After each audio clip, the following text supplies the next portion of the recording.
আপনার বাচ্চা বাংলা বোঝে না, আপনার কেন আবার ইংলিশে বলে দিতে হবে বাচ্চাকে? অনেকে অনেক কিছু না বুঝেই কমেন্ট করা স্টার্ট করে। Please like and follow. Hello everyone, this is Fatema, welcome Fatema blogs. সকাল সকাল উঠে আমি সায়ানজারার সাথে অনেক দুষ্টামি করতেছিলাম। তাদের সাথে এই টাইমটা আমার একদম হ্যাভেনের মতো যায়, জাস্ট ওয়াও একটা টাইম যায় তাদের সাথে। কিন্তু এর মাঝখানে আমি ঘুম থেকে উঠার আগে সায়ান যেই কাজটা করেছে, আমার মাথার চিরুনি ফালিয়ে দিয়েছে। মানে কি একটা অবস্থা চিন্তা করেন, আমি বাসায় থাকতেছি কিন্তু আমার মাথার চিরুনিটা ফালিয়ে দিয়েছে। আমি এক সকালবেলা উঠে মাথায় আশ্রাইতে পারি না এখন পর্যন্ত। আমার চুলগুলো দেখেন পুরা আওলা ঝাওলা। জায়ান উঠে সকালবেলা তার হলো একটা বায়না, সে হলো ইয়ে করতে চায়, ঘুরতে যেতে চায়। তো আমি বললাম বাবা এখন তো রান্না করব, রান্না করে দুপুরে খেয়ে তারপর হলো আমরা ঘুরতে যাই। যেহেতু আমাদের লাঞ্চ করার প্ল্যান নাই বাহিরে, সো আমরা বাসায় লাঞ্চটা কমপ্লিট করি। তারপর সে সুন্দর করে মেনে গেল, সে সুন্দর করে রাজি হয়ে গেল। আমরা সবাই আরাম করে বসে লাঞ্চ করছিলাম। যারা আর আমি সবসময় এক সাইডে বসে, আমাদের ভাল লাগে মা মেয়ে গল্প করতে করতে খাবার খেতে। তো খাবার দাবার খেয়ে সুন্দর করে এখন সবাই রেডি হয়ে যাচ্ছে, কারণ হলো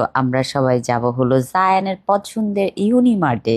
সো ফাইনালি তিনজনে ম্যাচিং ম্যাচিং করে পরে ফেলেছে, আমিও তাদের সাথে একটু ডিফারেন্ট কালার পরেছি। সো এই যে আমি পারফিউম দিচ্ছিলাম, এই সায়ান পারফিউমে কি বুঝে বলেন, ওরও পারফিউম দিতে হবে। তারপর ফাইনালি আমি ওরও পারফিউম দিয়ে দিলাম। তারপরে যে আমরা স্টার্ট করে দিলাম, আমরা নিচে চলে আসলাম। আসার পরে হলো আমরা গাড়িতে উঠলাম, উঠে হলো স্টার্ট করলাম। সো সায়ান দেখেন, সায়ান হলো গাড়িতে উঠে সবাইকে হাই বলছে। তো আমি তাকে ভয় দেখানোর চেষ্টা করলাম, সে ভয় পেল না, উল্টা আমাকে ভয় দেখালো। তার সাথে দুষ্টামি করতে করতে আমি পৌঁছে গেলাম ইউনিমার্টে। সো এখন বাচ্চাদেরকে নিয়ে চলে আসলাম। জায়ান আমাকে বলেছিল বেসিক্যালি ও খেলতে চায়, কিন্তু ও বলেই নাই যে ও এই জোনটাতে এসতে চায়। যে এই জোনে আই ডোন্ট নো এটার নাম, আপনারা জানলে প্লিজ কমেন্ট সেকশনে বলবেন। এই জোনে হলো কয়েন দিয়ে হলো আপনার ডল খেলতে পারবেন, মানে ডল উঠাইতে পারবেন। সো আমরা 1000 টাকা দিয়ে 40 কয়েন পেয়েছি। সো অনেকে বলতেছিলেন যে জায়ান বাংলা বুঝে না, আপনি কেন আপনার ছেলেকে বাংলা বলে দিতে হচ্ছে? সো আমি বলে দেই, আমার ছেলে ইংলিশ মিডিয়ামে পড়াশোনা করে। সো ও যখন নাম্বারিং দেখে বাংলাতে তখন ও বলতে পারে, যখন ওকে আমি নাম্বার বলি তখন ওর একটু প্রবলেম হয়। সো সেই জন্য আমি আমার ছেলেকে ইংলিশে বোঝাচ্ছিলাম। নিশ্চয়ই আমরা সবাই মায়ের পেটের থেকে সব শিখে আসি নাই। সো আপনারা যারা এই বাজে কমেন্ট গুলা করেন, আপনারাও নিশ্চয়ই মায়ের পেটের থেকে সব শিখে আসেন নাই, তাই না? সো আমার ছেলে এখন থেকে শিখছে। আমি দোয়া করি যেন আমার ছেলে